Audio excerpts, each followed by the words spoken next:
car did great in the first race of the year, but it's time to tackle a few problems I've been putting off as I try to get the most I can out of this new tire and wheel package. So first things first, I got a couple new tapered rod ends from Steinjager, and these are also called a bump steer kit. I have a smaller kit on the car currently by Baer, and they got me halfway to where I needed to be, but the steering wheel still kind of fights me if I hit a big bump. So these will put my steering at a better angle so that the wheel doesn't fight me when I hit big bumps. So here's the bump steer kit I currently have on the car. It's a Baer kit. I maxed out all the spacers they gave me and ended up actually adding 2 more washers here in the middle. But that was about the most I could add without running out of threads for this nut down here. So this new set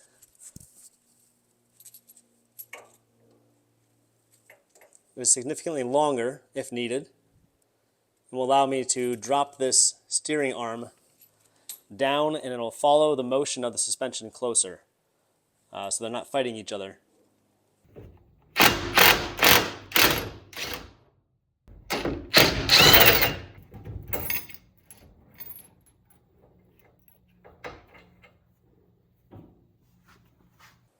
There's a problem with my plan. So this has the correct taper on it, but it seems to be a wider taper because it doesn't fit all the way up in there. I was trying to avoid having to drill out my spindle here, so I think I'm just going to revert back to my old kit. It only fixes half my problem, but this is clearly not going to work. So the new studs didn't fit, so I found a local machine shop that was nice enough to machine down this cone area to match my old rods that I had, and now they do fit. I was able to use longer spacers, so I'm going from about 35 millimeters of spacers to 46 millimeters of spacers now. And this should be much closer to ideal. We'll be able to test the car after we get in alignment, and hopefully my bump steer will be gone or significantly reduced. Another thing that's been holding me back a little bit is my camber. I have this maxed out at -1 degree camber in the front. I want some more now that I'm racing. But unfortunately, this link right here is pretty much maxed out. I can't lean the tire in anymore. So I'm going to remove this, cut some pieces shorter, and that'll allow me to add some more camber to the car.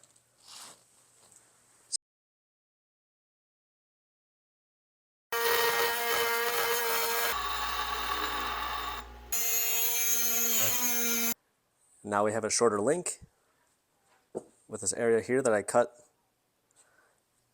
I bolted the link back in and put on my camber gauge here, which I had previously zeroed out at my old setup, which was -1 degree camber.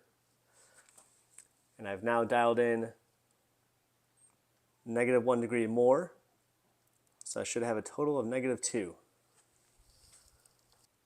I pulled off one of the rear wheels, and as expected, I do have some rubbing down here on this trailing arm. I knew that was a pretty close tolerance.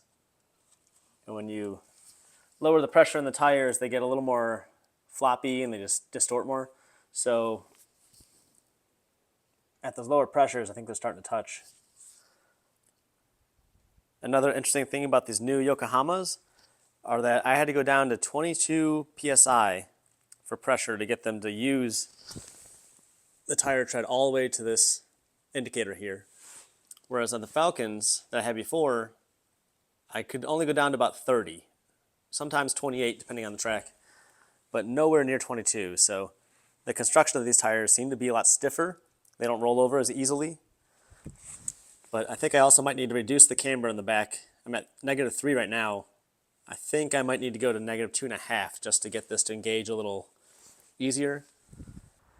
I pulled 1/2 degree of camber out of the rear wheels, so I should be around -2.5 now. I think that might be a better balance. -2.5 in the back, -2 in the front. And if you look at the dirt pattern on the wheel, you can see that the outer couple inches of the wheel don't touch the ground when driving straight. They only touch when the car is leaning through a hard turn. So by taking out half a degree of camber, maybe I'll engage that outer piece of tire just a little bit more, a little bit sooner, and not leave that outside unused 90% of the time. So let's put those updates to the test. Unfortunately, I'm at the training pad today, which is a freshly paved, very slippery course. So let's see what my fastest run looks like.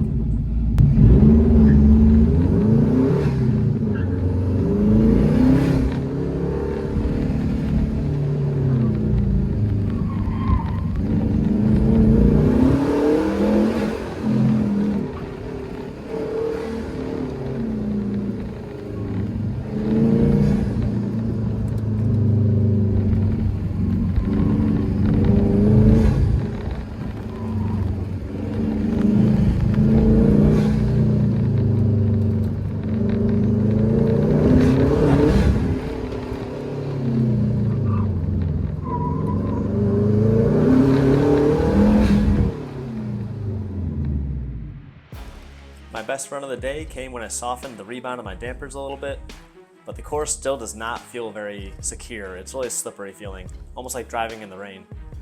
So my maximum cornering Gs was 1.2 Gs, acceleration was 0.76, and braking was 0.76.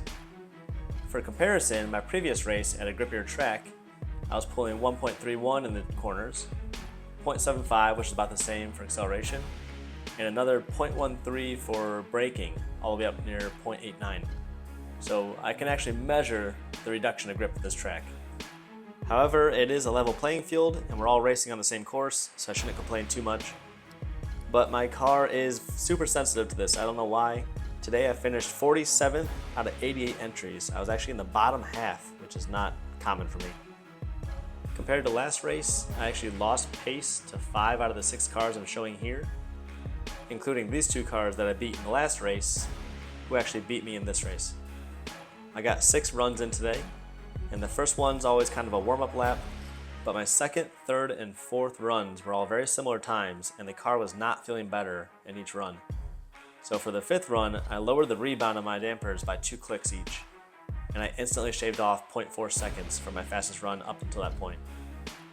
I lowered them a little bit more for the 6th run with no additional speed or handling feeling improvement, so I think I kind of maxed out that, but I think my car just in general is too stiff for a slippery track.